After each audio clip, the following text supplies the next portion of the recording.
ئەمڕۆ 35 ساڵ تێپەڕ دەبێ بەسەر شاڵاوی ڕاگواستنی گونشینان و دانیشتوانی باڵەکایەتی لەلایەن ڕژێمی بەعەس بەمەبەستی کپکردنی هەستی نەتەواتی و شۆڕژگێڕی خەڵکی سنوورەکە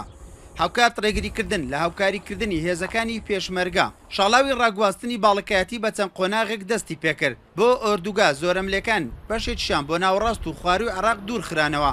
دوجار تەواوی بنیاتی نیشتە جێبوونی دانیشتوانەکەی لەگەڵ زەوی تەخت کرا. 1970 ڕۆژێکە بنسبەت خەڵکی ئەو ناوچەیە تایبەتمەندی خۆی هەیە چونکە ئەو ڕۆژەیەکە بەهۆی شەڕی عێراق ئێرانەوە کە عێراق دەرفەتێکی گەورەی بۆ ڕەخسا کە ئەم ناوچەیە وێران بێت وە چۆڵ بێت ئەوە بوو کە ئەو شەڕی کرد بە دەرفەتێک و هەموو ناوچەکەی چۆڵ کردووە ئەو شوێنانێک کە بەهۆی شەڕی عێراق ئێرانیشەوە چۆڵ نەبوون عێراق زەمینەی ڕەخسانیان فشاری کرد بۆی ئەم ناوچەیە بە تەواوی چۆڵ بێت بۆیە لە ماوەی چەند ڕۆژێکدا تەواوی ناوچەی باڵەکایەتی چۆڵ بوو و کەوتە وێرانکردنی دێهاتەکانی بە دوجار. قۆناغەکانی شاڵاوی ڕاگواستن لە باڵەکایەتی هەر لە ساڵی 1976ەوە دەستی پێکرد بەشێکی زۆری گوند و ئاواییەکانی گرتەوە دواتر لە ساڵی 1970 سنووری نەحیس میلان و چەند گوندێکی ڕاگوازران لە ساڵی 1970 کە دوا قۆناغی ڕاگواستنی تەواوی باڵەکایەتی بوو بە قزای چۆمانیشەوە کە سنتەری باڵەکایەتیە بەر شاڵاوی ڕاگواستن کەوت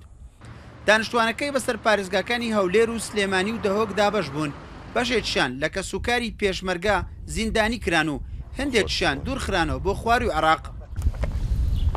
بۆیە پێویستە کات حکوومەتی هەرێمی کوردستان زیاتر گرنگی بە و ناوچانە بدا کە لە ئەنجامی شەڕ وێران کران و هەروەها ڕاجۆزران و خەڵکەکەیان دابەشی سەر هەرچێک پارێزگای هەولێر و دهۆک و سلێمانی کرا چونکە ئێستاشی لەگەڵدا بێت لە نتیجەی ئەو کارەساتە ناخۆشی کە بەسەر خەڵکەکەی داهات بەشێکی زۆری خەڵکەکەی نەگەڕاونەتەوە.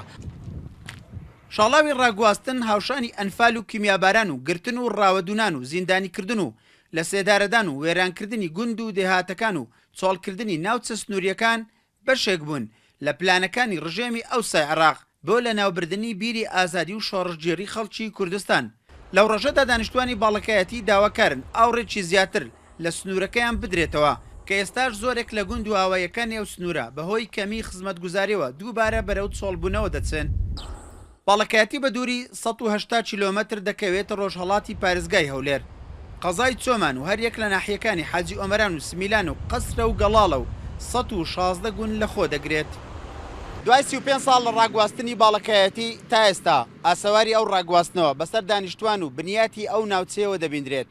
لە کاتێکدا حکوومەتی هەرێمی کوردستان وەک پێویست خزمەتگوزاری بۆ تەواوی گوند و ئاواییەکانی سنووری باڵەکایەتی جێبەجێ نەکردووە. ئیسماعیل عوسمان کورسات نیوز باڵەکایەتی.